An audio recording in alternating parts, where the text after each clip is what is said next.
ini adalah ilustrasi saja bagaimana cara kerja dari kalau tadi kita bicara radikal bebas, berarti penangkalnya itu disebut dengan antioksidan, ya, yang merupakan molekul yang memperlambat atau mencegah proses oksidasi, ya, yang menghasilkan radikal bebas tadi. Oksidasi tubuh kita menghasilkan radikal bebas, maka dicegah atau diperlambat proses untuk menghasilkan radikal bebasnya ini dengan antioksidan.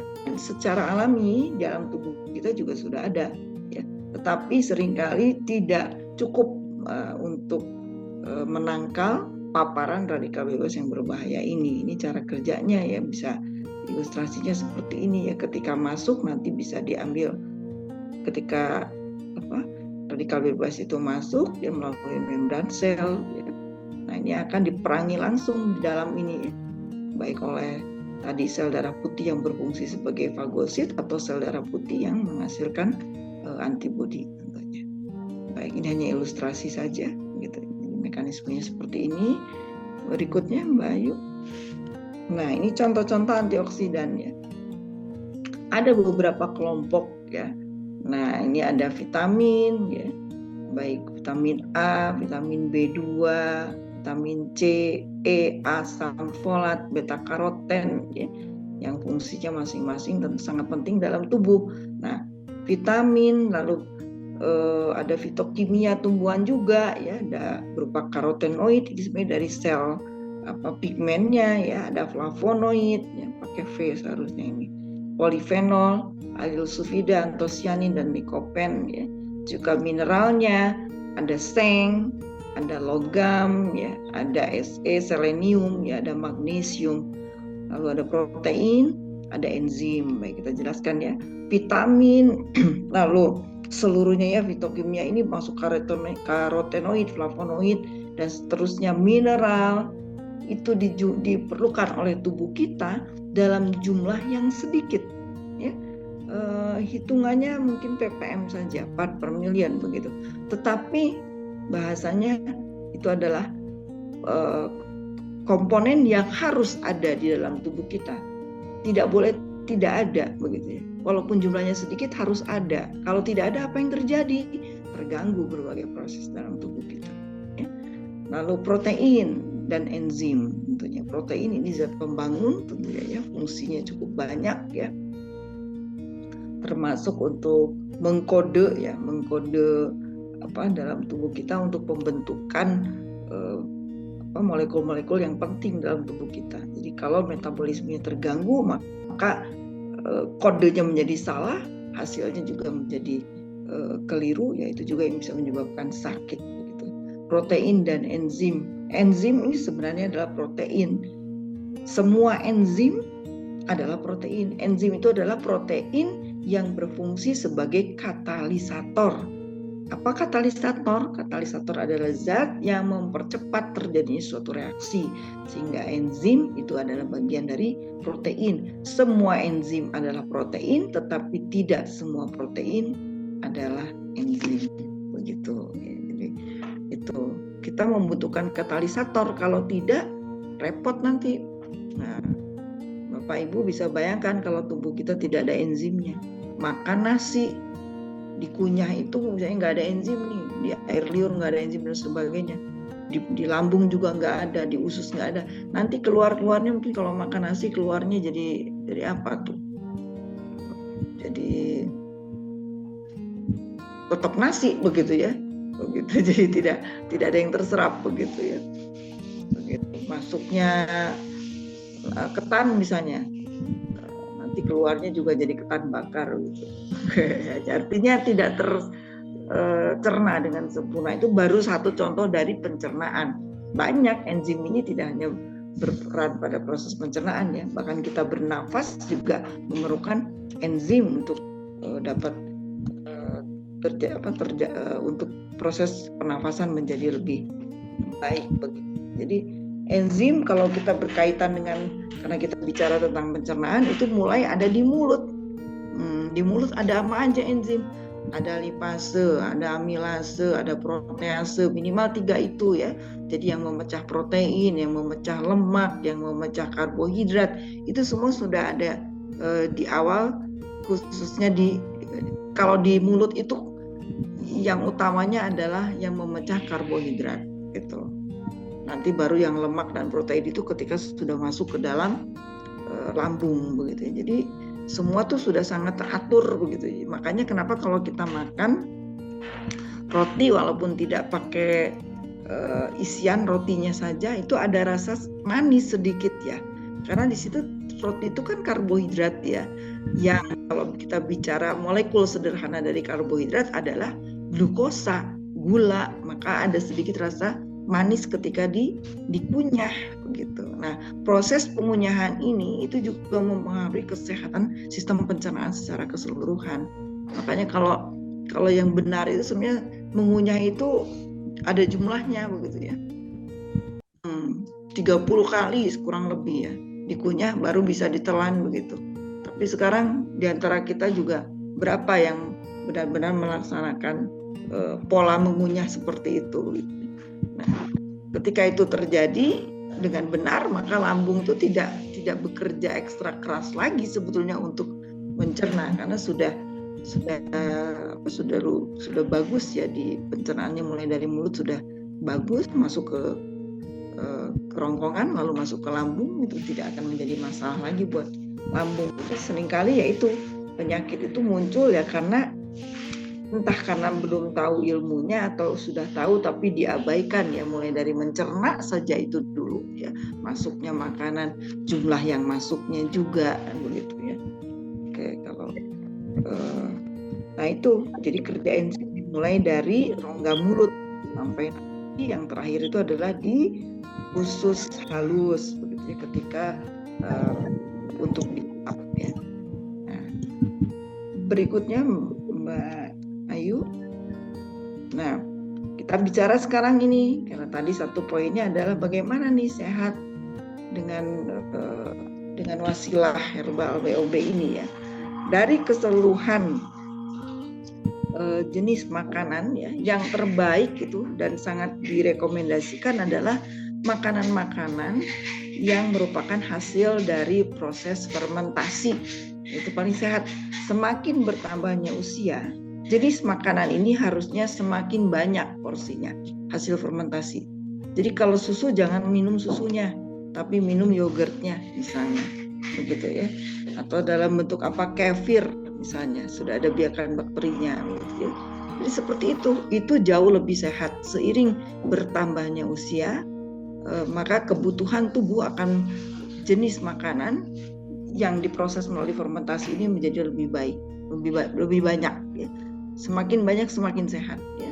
Nih contoh ini, dan makanan fermentasi ini kalau Ibu bisa cek ya, itu menjadi sebuah kebiasaan sehat yang dimakan oleh orang-orang di Jepang.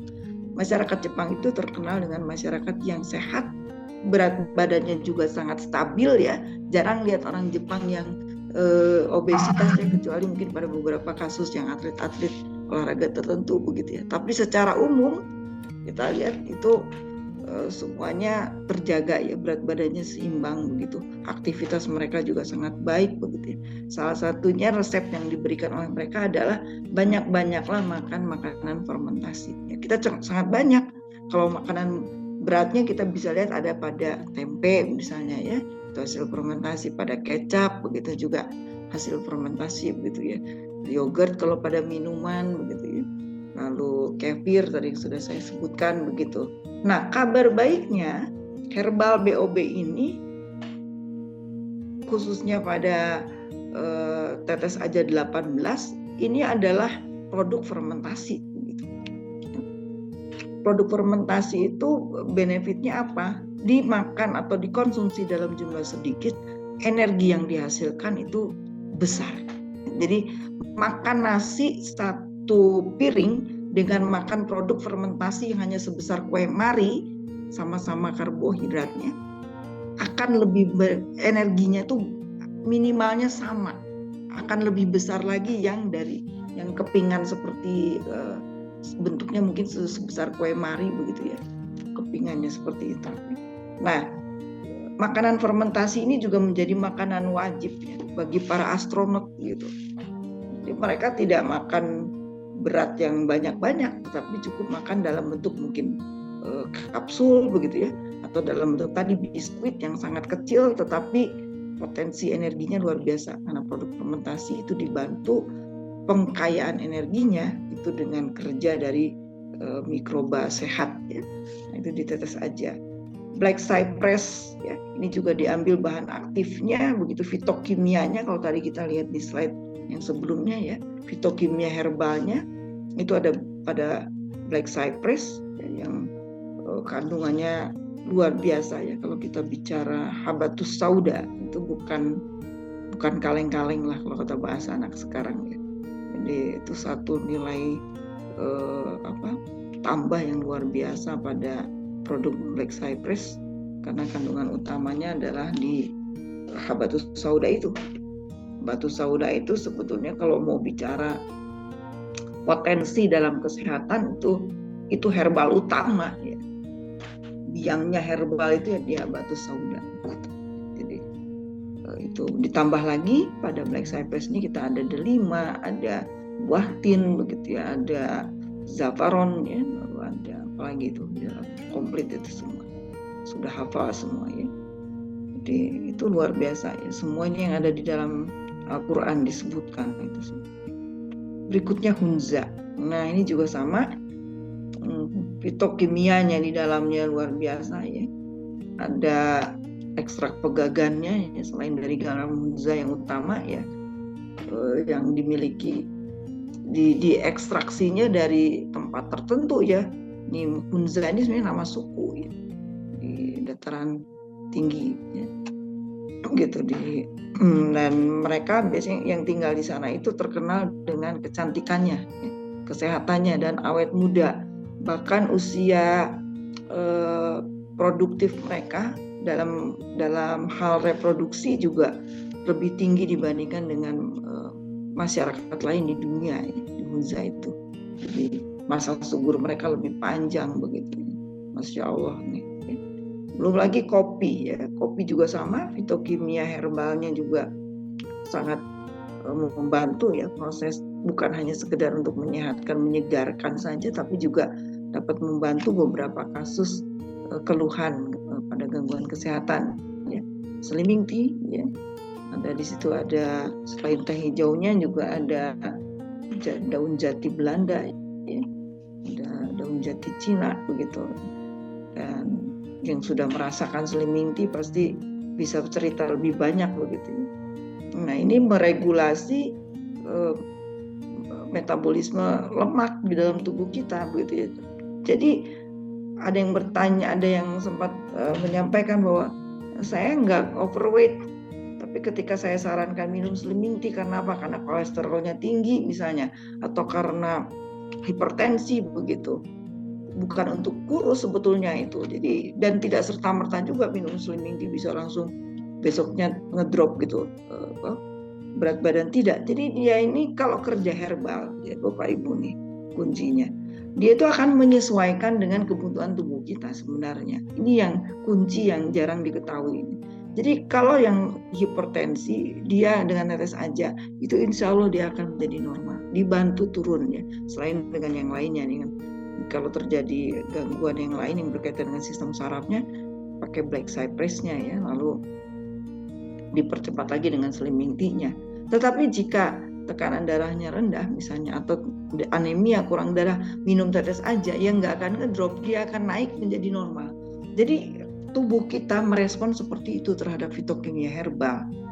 Itu yang tidak ada pada bahan baku kimiawi pada obat-obatan. Ya, jadi obat hipertensi dengan obat tekanan darah rendah kalau secara kimia bisa berbeda, tapi kalau kita bicara herbal dia akan menyesuaikan dengan kebutuhan tubuh kita. Jadi itu mungkin nanti menjadi catatan ya untuk menjelaskan kepada mitra atau pada individu yang mengalami gangguan kesehatan gitu. Insulin tea juga begitu ya. Ada beberapa kasus mungkin tidak diabetes, tetapi saya sarankan minum juga insulin tea begitu ya. karena di sini juga terbukti untuk menormalkan kerja pankreas ya. Fungsi pankreas yang utama memang meregulasi sekresi dari hormon insulin begitu. Jadi orang yang diabetes itu masalahnya bukan semata karena gula darahnya tinggi dalam darah, tetapi yang utamanya itu karena sel-sel pankreasnya itu yang rusak, terganggu ya, sehingga tidak bisa menjalankan fungsinya dengan baik. Sehingga kenapa saya suka sarankan bagi yang diabetes bukan hanya minum insulin tapi juga minum tetes aja. Untuk apa? Di sini akan ada dibantu perbaikan sel-selnya, sel-sel pankreasnya, insulin T-nya dia bekerja untuk menormalkan kadar gula darahnya. Gitu. Tapi perbaikan sel pankreasnya itu juga harus terjadi. Ya. Gitu. Dietnya, nah ini kadang-kadang saya suka lupa menyampaikan itu. Bagi yang diabetes, coba jangan makan lagi nasi, gitu ya, karbohidrat nasi putih. Termasuk sebenarnya beras merah juga. Kalau bisa makan tuh sedikit saja. Diganti saja dengan labu tanah. Labu apa yang suka dipakai kolak kalau bulan Ramadan itu. Ya pumpkin lah labu itu. Nah itu kenapa? Di situ ada fitokimia aktifnya yang mampu memperbaiki kondisi sel-sel pankreas. Jadi yang diabetes dietnya itu saja. Kalau pengen banget makan, tapi juga jangan dikolak begitu. Nah ini kacau lagi nanti. Udah betul sih makan labu tanah, tapi dikolak ya sama saja ya begitu. Jadi cukup dikukus saja begitu ya, dikukus gitu ya. Jadi itu untuk pengganti karbohidrat dari yang lain yang putih-putih itu. Gak usah pakai gula lagi gitu. Apalagi dietnya tomat. Nah kalau Anda mau makan tomat gitu ya, tomatnya jangan di jus pakai gula atau pakai madu, jangan. Sama-sama itu gula juga begitu. Dimakan segar aja tomat merah ya, tomat yang masak gitu.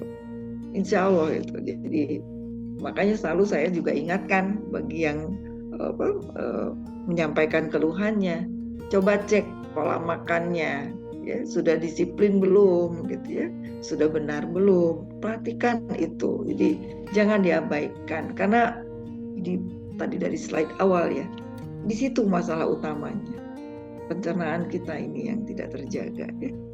Kolagen soap ya, ini sabun kolagen sudah banyak yang membuktikan ini. Di sini juga sudah terlihat semakin kinclong ya wajah-wajahnya gitu ya.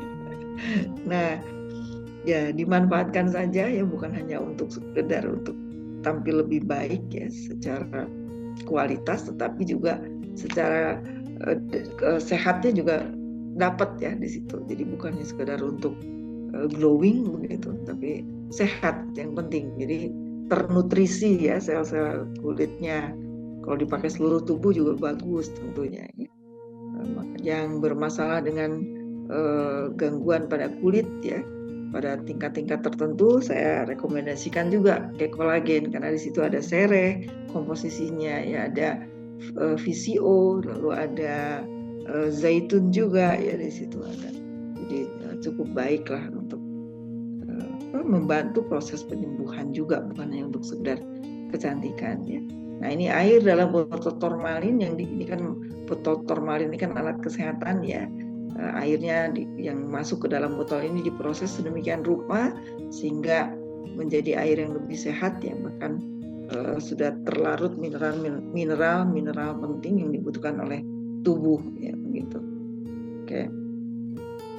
Ini kita ada lipmit ya, pada lipmit juga ini juga ada kandungan yang menutrisi bibir ya, terutama untuk kaum wanita ini tentunya ya.